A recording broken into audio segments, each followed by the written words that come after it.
Good morning, everyone. This is Victoria Beal with the Ohio LTAP Center, located here at the Ohio Department of Transportation.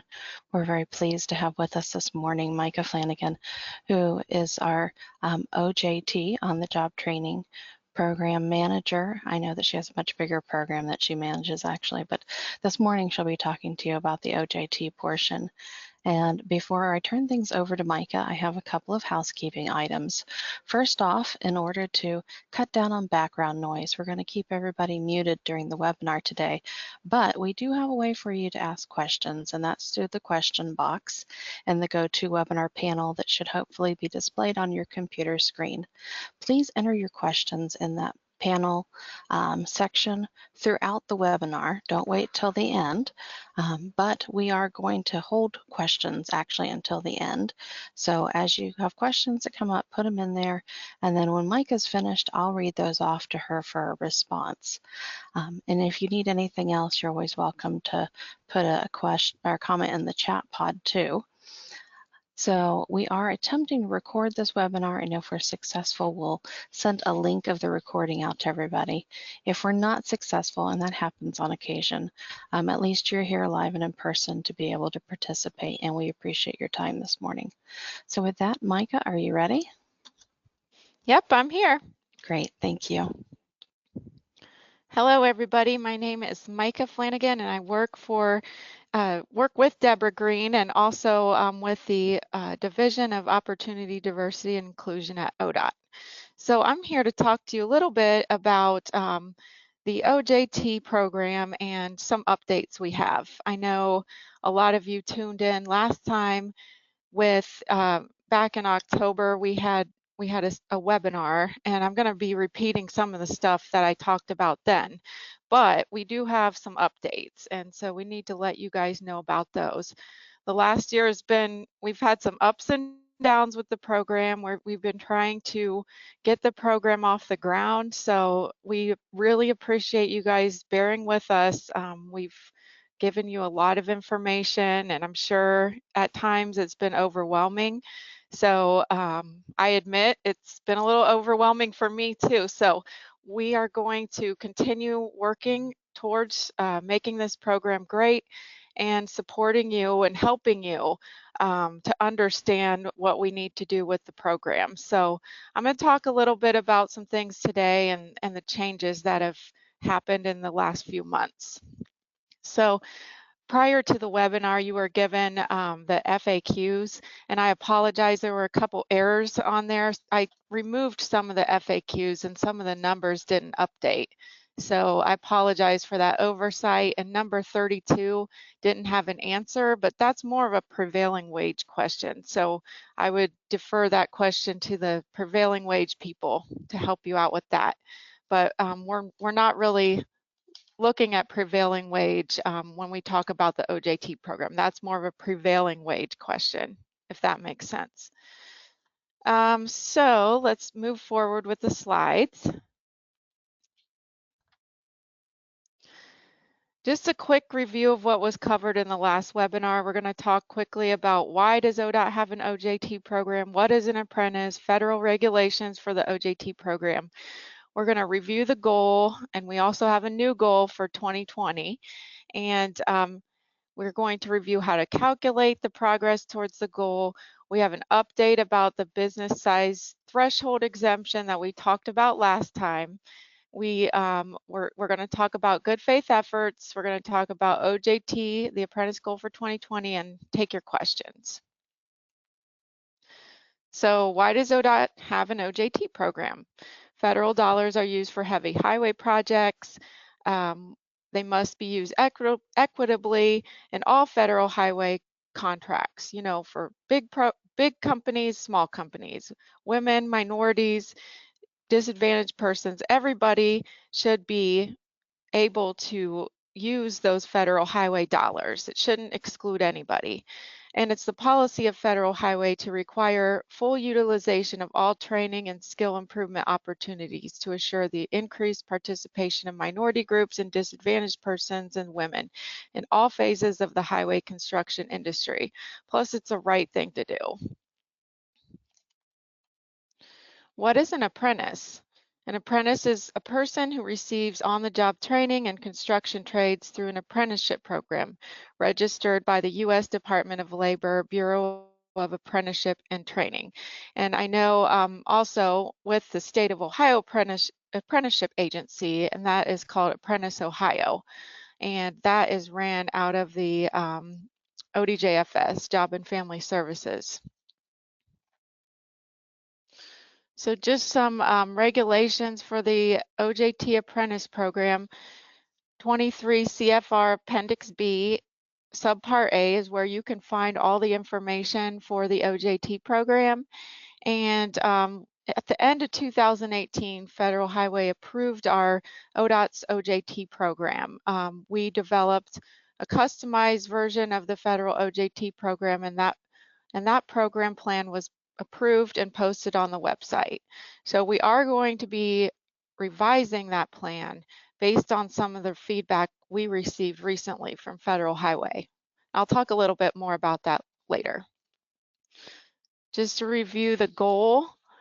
So in 2019, 7.6 was the ODOT OJT apprenticeship goal, and in 2020 it's 7.19. So we're going to follow the same process as last year. Every prime contractor that is on a federal project will receive the monthly email and talk about, it'll show, your progress towards the goal, and that progress will be cumulative starting in January. So last year in 2019, that was last year. 2020, you start off with a clean slate. So, but we are measuring the good faith efforts towards 2019 here in 2020, but we're going to move forward in 2020 with the new goal, 7.119. So there are two different things going on. And I'll be your contact person. If you have questions, you can email the inbox. And I should have that here in the slides. If not, I'll give it to you at the end. But ODOT pre-qualified prime contractors on active federally funded projects receive an email each month detailing the progress towards the goal. So all pre-qualified prime contractors, large and small, receive the email if you're active on an ODOT project. Data only includes apprentices reported through the I-29 with the Department of Administrative Services. So one thing that I want to point out, we may have told you wrong with that, and it might have confused you with how to get towards that goal, but we were not able to extract any data, and I apologize if that was an oversight, but we just go by what you enter in the I-29. So if you enter, you can enter in all projects on there, federal, state, local, private contracts. You have anything that you're working towards that you hire an apprentice on, you can enter into that I-29. And then if the data is incorrect, you'll want to contact the Department of Administrative Services Equal Opportunity Division, and the address and phone number is right there. You would want to not include trainees in the data because we're only counting apprentices, and those apprentices will have to have been approved by the U.S. Department of Labor or the state of Ohio, Apprenticeship Ohio, because whatever Apprentice Ohio approves is recognized by the U.S. Department of Labor. So any type of training programs you run internally, those do not count towards the OJT apprentice goal calculation. And trainees can be recorded on the I-29, but they don't count towards the OJT apprenticeship goal calculation. Trainees can be counted towards GFEs though, which I'm going to talk about here in a little bit. So the input form I-29 form is the work hour report required by the Ohio Department of Administrative Services. And that is to be submitted monthly by all prime contractors and subcontractors performing on state or state assisted contracts in the state of Ohio. So just the prime contractors get the monthly email. The subcontractors are not held to the OJT goals. And then how to calculate progress towards the OJT goal. Oops, I'm sorry. Got a little ahead of myself. So the OJT percentage is determined by adding the cumulative data each month for each contractor from January 2020 and applying the formula below. So we add up all the apprenticeship hours, and then we divide by all the apprentice hours plus the total journeyman hours to get that percentage towards your goal. And the trainees are not included in that data. And then all, like I said earlier, all data entered into the I-29 will be counted towards the goal. And apprentices must be reported as apprentices on the I-29 in order to get credit. Again, do not report apprentices as trainees or journeymen. A little update about the business size threshold we talked about earlier in the last webinar. So in the last webinar, ODOT rolled out the business size exemption based on the feedback we received from the small non-union contractors. We had a ton of questions, a ton of concerns. In order to move forward, we rolled out the business size exemption. After the last webinar, it was determined that ODOT couldn't move forward with the exemption. After we discussed some things with FHWA, there were some concerns. So it's not possible for us to have an exemption apply to some companies and not others in this program. So that being said, I want you to know that we are going to be working towards some solutions and tools for the small contractors. We're working to develop an action plan, especially for those smaller contractors, in creating an apprenticeship program. So more information on this is going to follow. The exemption won't be a part of the GFE reporting process like we told you earlier. So what we do need you to do at this time, if you don't meet the goal, and you're going to get a letter, either way, if you meet the goal or you don't meet the goal, you're going to get a letter here shortly, probably next week, that says you met the goal, no action is needed, or you didn't meet the goal, here's what you need to do. You need to go to this good faith effort submission form online and fill it out, and we will take a look at those good faith efforts. Again, we're going to be putting out more information on the program. We're going to do a little research with what other state DOTs are doing, especially for those small non-union contractors who don't have a union to pull their OJT apprentices from. So we're looking into it. At this time, just stay tuned, but we will be asking you eventually for an action plan for creating an apprenticeship program. And we're going to provide more information on that. So a little bit more information about good faith efforts.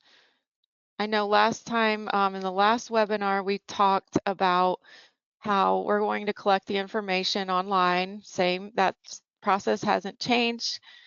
You'll be asked to complete the form if you did not meet the goal for 2019. And then you'll put in your information, your contact information, whether your company is union or non-union, and then we can determine, a little bit more information about why you didn't meet the goal. And, maybe it is because you have a very small contract and it's like a couple months long, like just 9 months long or something like that, and it's not really feasible for you to have an apprenticeship program. Or just provide us some more information so that we can know, in certain situations, you may not be able to hire an apprentice, and why. Why wouldn't you be able to go forward with an apprenticeship program? So we just want to know a little bit more information about your particular contract and what your limitations are, or what happened. Did you recruit employees? Did you contact Apprentice Ohio? Stuff like that. We're going to ask you a bunch of questions. So some examples of GFEs, outreach events, who did you contact, current employees, who did you recruit? We want to try to make sure that when you do hire employees, the employees are not just all the same. We're looking for diversity in your workforce. We're looking at least to see if you made an effort, because along with this program, to bring in more apprentices, we also have to make sure that diversity is being considered as well. So those are the types of questions we're going to ask when we ask the GFE questions, and when we evaluate the GFEs, we're going to look at that. So in order to determine what your situation was, what happened over the course of the year in 2019, if the goal wasn't met, we will look at a couple other criteria to assess how things went. And we're going to look at women and minorities and disadvantaged persons. Are they available within your area of recruitment? We're going to also look at resources you had, the duration of your contract, the dollar value of the contract, and then geographic location, the type of work, and the need for journey level individuals in the area. So every company would be evaluated on a case-by-case basis. So corrective action plans will be provided to contractors who do not submit GFE documentation by the deadline date. And the deadline date is going to be March 1st. So you'll have a whole month to complete this information. If you run into problems or you have questions, you can always give me a call, and I will provide the information. I will provide all my contact information. We will provide these slides at the end of the webinar.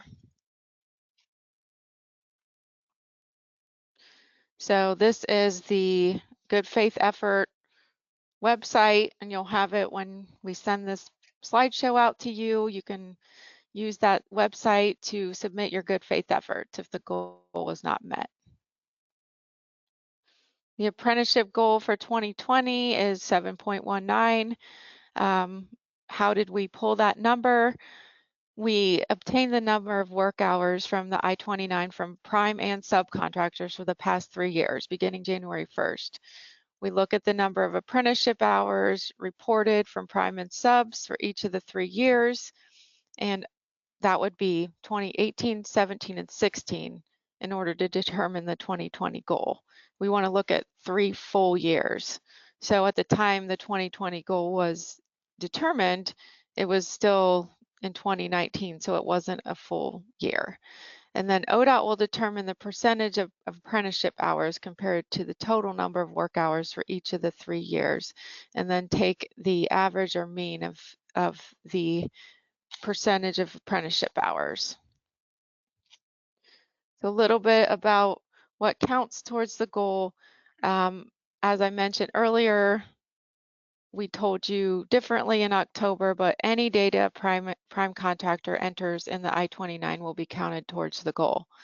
All federal, state, local, and privately funded projects can be counted towards that goal, since that information is entered into the I-29.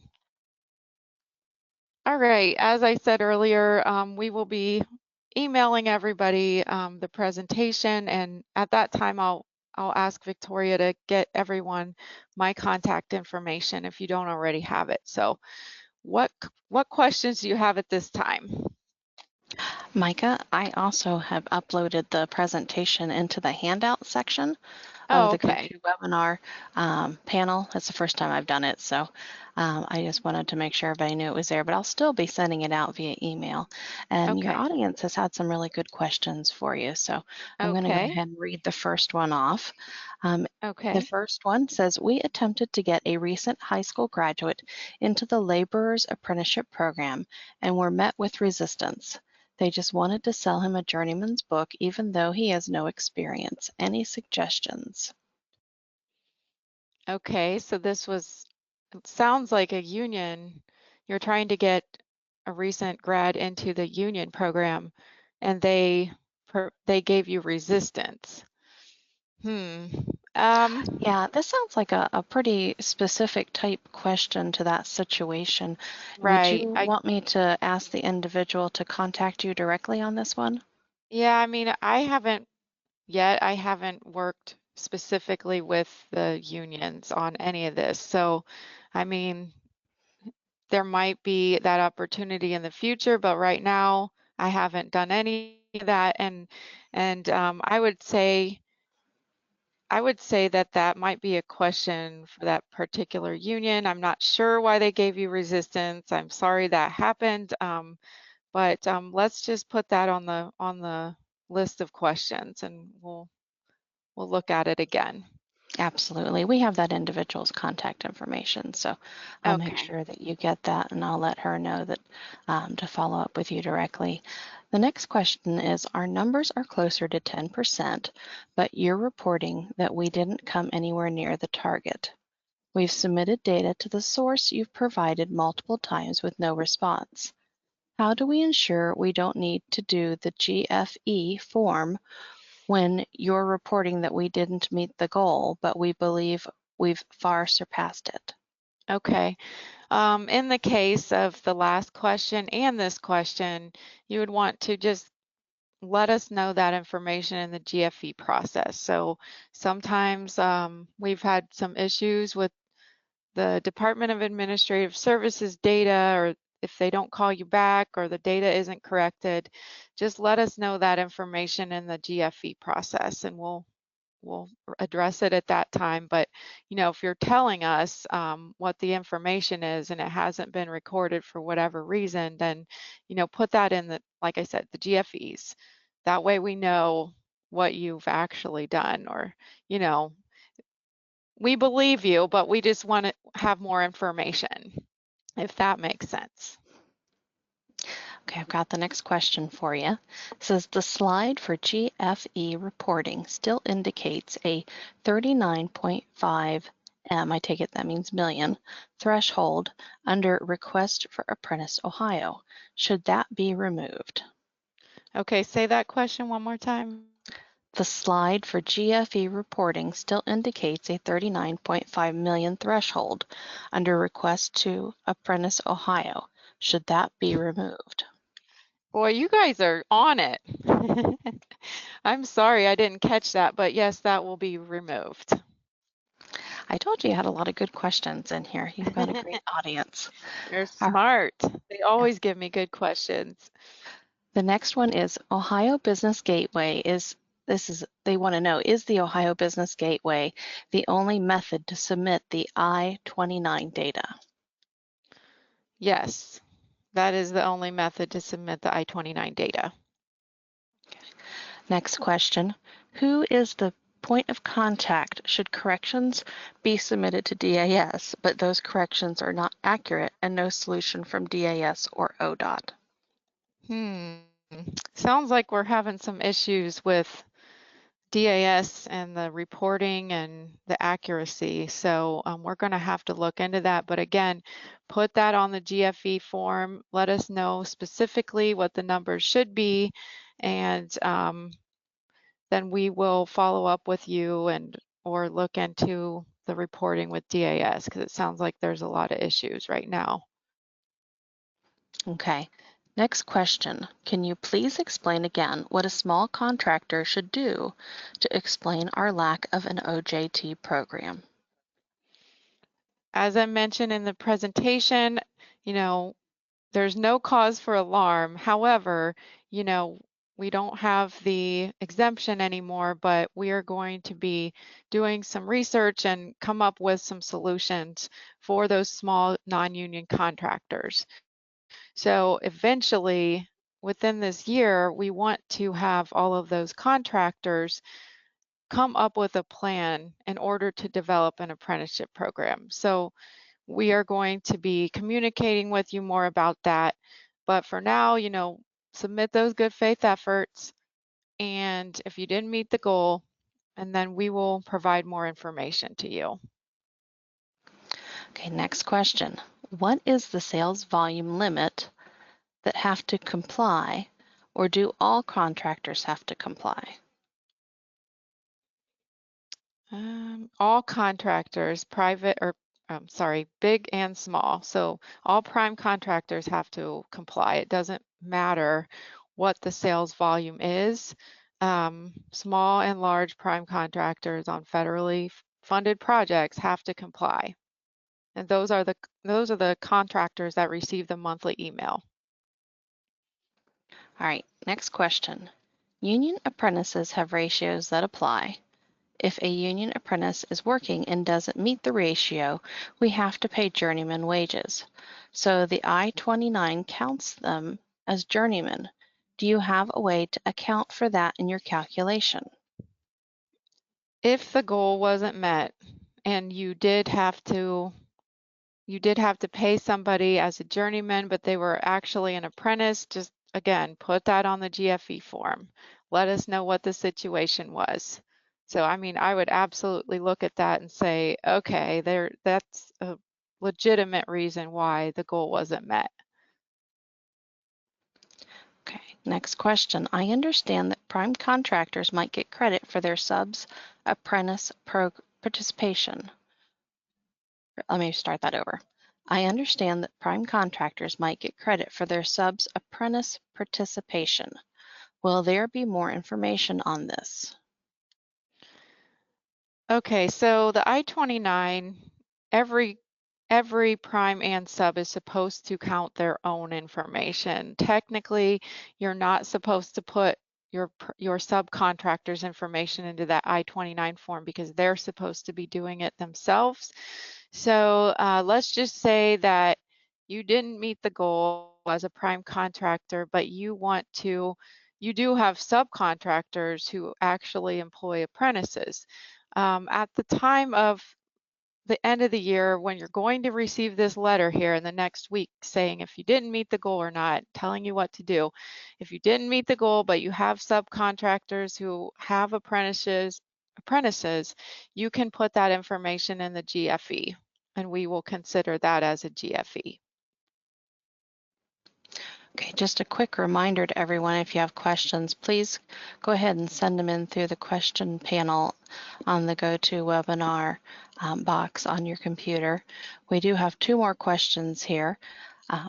Why does the OJT letter provided each month reflect our progress to the goal as a decimal rather than a percentage? Again, there have been some glitches, and this is something that I need to work on with our IT person.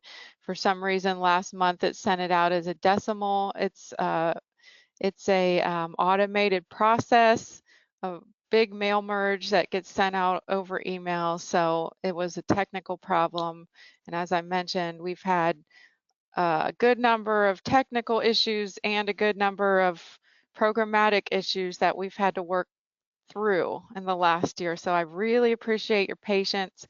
If you ever have a question, please call me. But that was definitely an error. It's supposed to be a percentage. Okay. Do you need to file a GFE report every month if you don't meet the goal?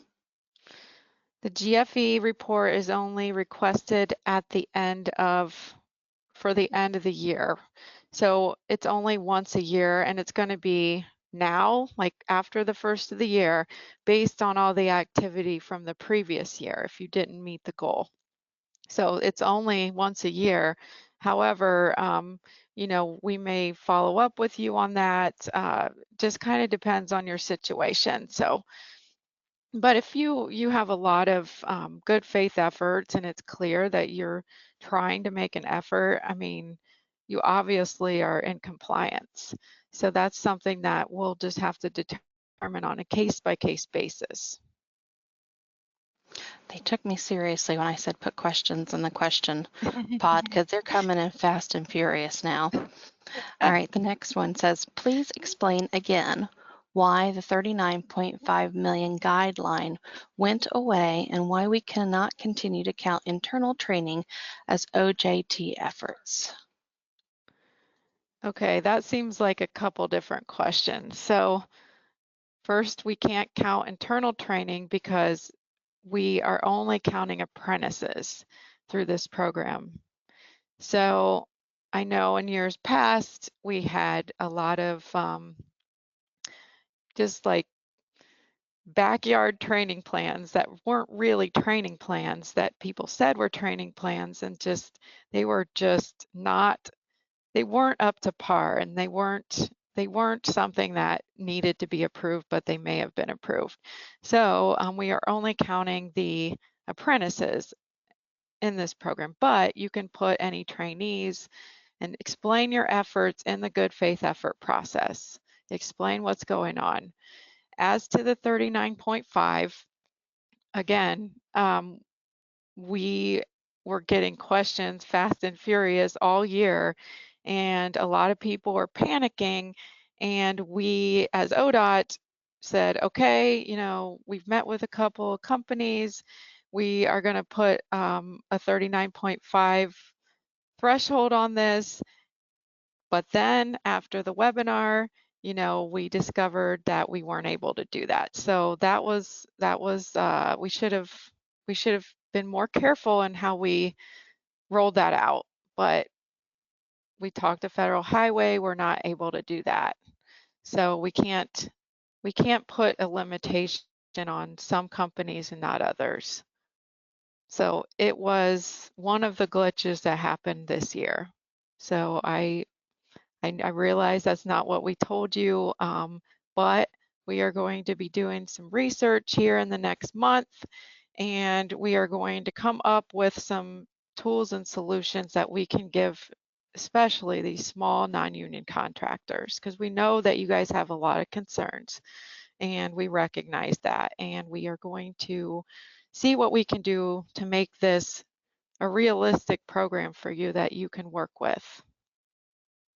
And Mica, I think that answer kind of answers the next question in the chat pod too, or the question pod. It said that they understood the $39.5 million threshold was no longer in effect, and they wanted to know if there was a new contract value threshold for contacting Apprentice Ohio. There isn't, is there? So if Apprentice Ohio would have a threshold, or I'm not quite sure what the Yeah, question is. I Is there a think they're new looking at, contact? is there a lower amount than 39.5 that's now in effect? No, we don't have a lower amount. It's just any prime contractor, regardless of size, needs to have an apprenticeship program. We know that the union apprenticeship programs are pretty easy to implement. They're already implemented. You just have to pull apprentices from the union. The non-union contractors, we know that we need to work with you on coming up with a plan to get this implemented. So don't panic. Please don't panic. At this time, if you want to contact Apprentice Ohio, you can. However, if you want to wait, I would say, as from my viewpoint, just wait. Wait until we give you more information. Don't panic. We're going to give you more information on what to do. So if it were me and I were in your shoes, I would just stay put for the next month until we provide you more information. But you will want to fill out your good faith efforts for 2019. So that's my guidance on what you should do. And that's a good segue into the next question. It's about good faith efforts. It said, if we fell short of the 7.6% in 2019, but have steadily increased our percentage of apprentices every month, does that qualify as enough of a good faith effort? Okay, so you didn't meet the goal, but you've steadily ramped it up towards the goal. I would say yes, put that information in the good faith efforts, and it shows that you're doing something and making progress. I mean, to me, that sounds like absolutely they're doing a great job. They're making efforts. They're moving forward. I mean, something as big as this program it's not going to happen overnight. So we're just looking for progress. I mean, even if it's small progress, it's progress. So we're glad that you're making the effort. And I mean, honestly, it's the people who don't call me and the people who don't tune in the webinars that I'm worried about. So it's great that you're on this webinar and you care, and it's great that you contact me with questions, but my attention is going to be first to the people who didn't tune in and the people who didn't submit their good faith efforts and the people who never submit I29s, believe it or not. There are some of those. So those people are my first concern. If you are making efforts, you're doing a great job. Just keep moving forward. Next question. Is the goal over all labor classifications in total or by work class separately? So if we have only apprentices in one work class, but the hours are enough to cover the entire workforce, would the goal be met? We don't look at it by type of work, so it's for everybody, all labor types. So if you have different types of apprentices, all of those apprentices are going to count towards that goal. We don't look at it separately. And then someone would like to know, what is the timeline or goal for requiring small contractors to have apprenticeship programs in place? As I mentioned earlier, this year, we want to come up with a plan to get you to develop an apprenticeship program. So, like I said, don't panic. In the next month or so, we're going to give you more information on what you need to do. So we're still working through those questions and concerns that have come up in the last few months, and we're going to provide you with more information. So just stay put, stay tuned. We'll get back with you. And then there was an individual that wanted to know, it says their company did not get monthly letters for 2019. When are these normally sent out so we can make follow-up if we do not get them? Why don't you contact me, send me an email, my information, we'll get it out to you if you don't already have it. And I can look into why you didn't get it. Sometimes, I mean, I did run into a few scenarios that people weren't supposed to get it. Their projects were over in 2018, for example. But if you know that you've been working on an ODOT project and you're a prime and you're not getting it, we will look into why you're not getting it. Okay, I've got another question for you here. Do off-site hours count toward GFE? And they mean classroom hours. Like classroom training hours, I would think. Definitely put that information in the GFE. I think that's a good thing to put in there that we should know about in your GFE response. So definitely put that in there. Okay. Another question. When we contacted Apprentice Ohio, we got a response that the OJT training requirement had been suspended. Have they been notified that this is no longer true? I apologize if that happened. Like I said, the last year's been a little rocky, but we are coming up with some solutions and some better communication about what is expected in the future. I know the Apprentice Ohio administrator, so I've been talking to her frequently. She sits on our OJT committee, so we are working through these types of questions. It's okay that that happened. Just let us know. Apprentice Ohio may have been confused. They may have thought, they have this 39.5 threshold. Who knows what they thought, but that isn't correct. But we will work through some of those questions here in the next few months, especially.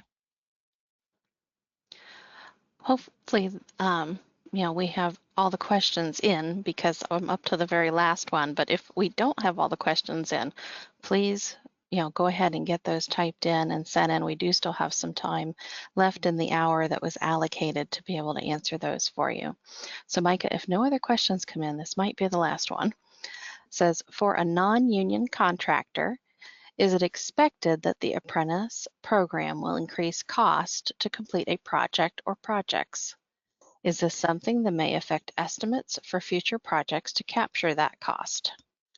That's a very, very good question. And I'm sure a lot of you as small non-union contractors have that question. And I am a child of a small business. My parents were, they still have a small business, and I grew up, and you know, some years were good and some years were not good. And like I saw it firsthand.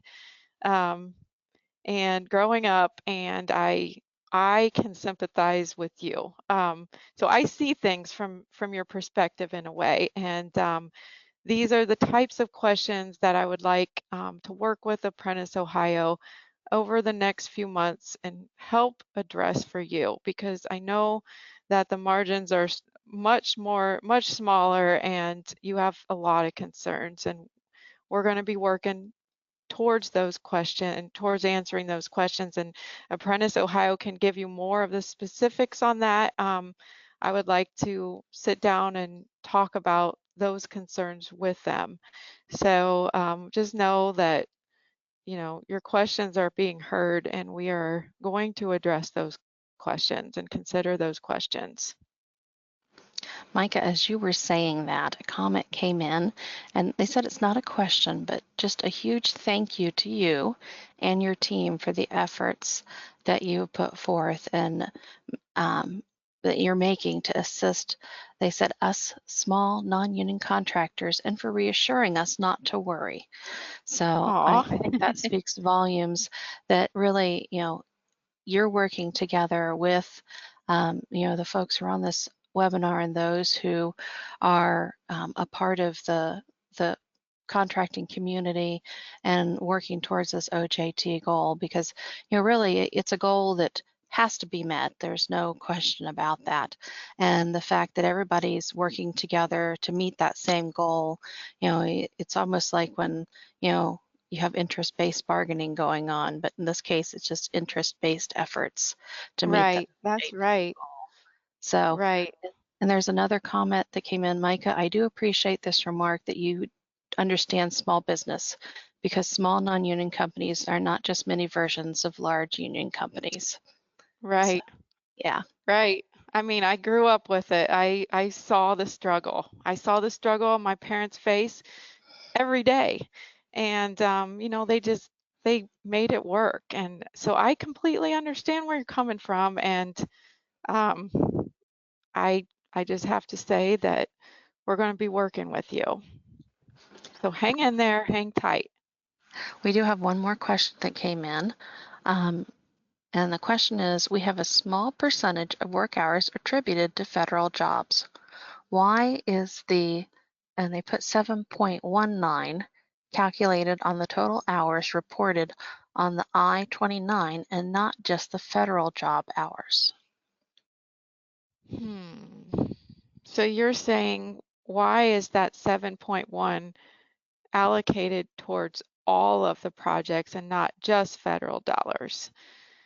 I mean, I've heard it different ways. I've heard people happy about that, and I've heard people upset about that, because that increases the number of hours. And then when you take a percentage against like more hours, I mean, it's going to be, you know, it's going to impact that goal and the percentage.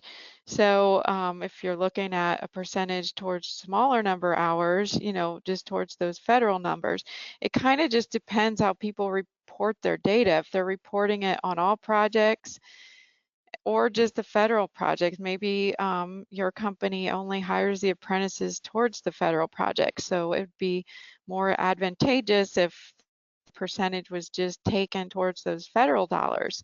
Um, Again, if you don't meet the goal, put that documentation in the GFE. Any and all documentation, anything you want to say, put it in the GFE. I want to hear it. I want to know, you know, what happened and why you think that if you perceive it to be not right or unfair or whatever, just put it in the GFE. We want to understand what your concerns are. So that has been brought up to me once before. That particular concern, someone else had that concern. So we're listening to you. Just put it in the GFE. Another question for you. Would it be possible to put a date on all the monthly letters we receive. Some of them are not dated. Also, our number of journeyman hours has been the same on all letters received and has not increased through the year, so possibly a problem in your system? That could be, we did add the date, and that was an oversight, but we added the date, and we added the date range too. So not only the date we're sending the letter, but the date range.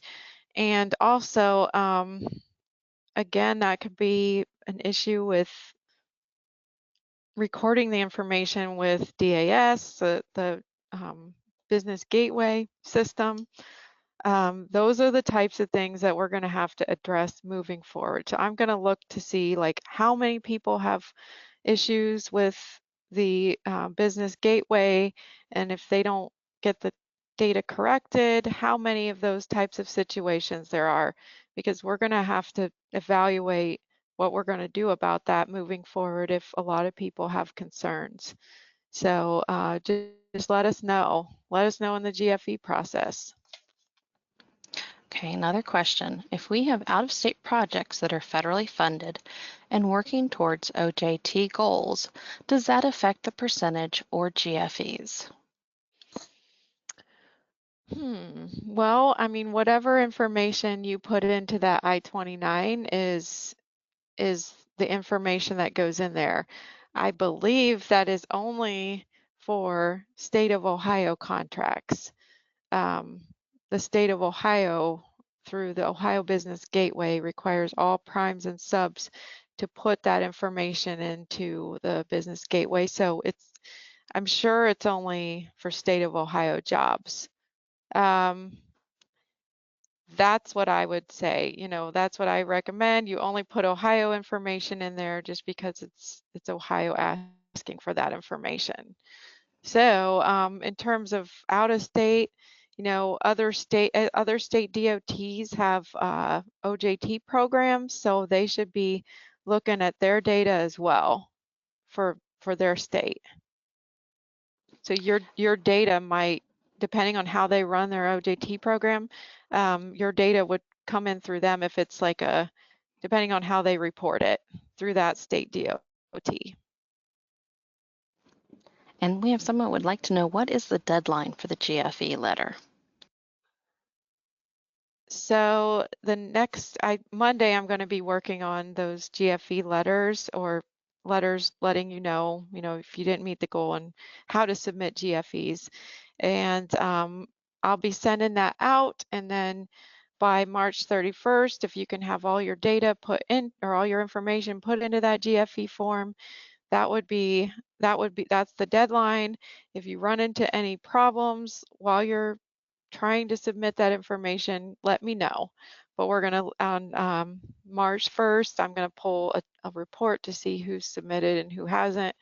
And then, we'll go from there, because I have to get a report to Federal Highway by April the 1st. So I want to have your information in there to put into the report to show that you are in compliance and you're making efforts. If you didn't meet the goal, you're at least making efforts. You're responding to our requests for GFEs. So make sure you get it in there by March the 1st. One more question that's just come in. Just clarify again, if we use subcontractors with apprentices, can those hours go toward our goal? Technically, whatever information you put in on the I-29 is supposed to go towards the goal, and the subcontractor has to do the same thing. So your subs data should not be in your I-29 data. However, if you don't meet the goal on your own and you want to tell us in the GFE process that you had subcontractors who employed apprentices, you can do that. We will look at that as a GFE. So put it in that GFE questionnaire that you have subs that have apprentices if you don't meet the goal. So it looks like they can't count it towards the numbers, but they can put it in the explanation. Correct. Okay. And no other questions have come into the chat pod. So thank you, Mica, very much All for right. Well, all of thank your you, efforts on everybody. this webinar today. Thank And you. Again, everyone, the handout for Mica's PowerPoint is in the download section, the handout section of the GoToWebinar box. And Mica will be receiving all the questions that she responded to, and I know she intends to incorporate those into her frequently asked questions list. So we'll get that out to you once it's been updated. We appreciate your time very much on the webinar today, everyone, and we will be wrapping things up now. Thank you so much for being a part of the webinar, and we look forward to continuing to support you all through this process. Thanks, Mica. Thank you. Thank you.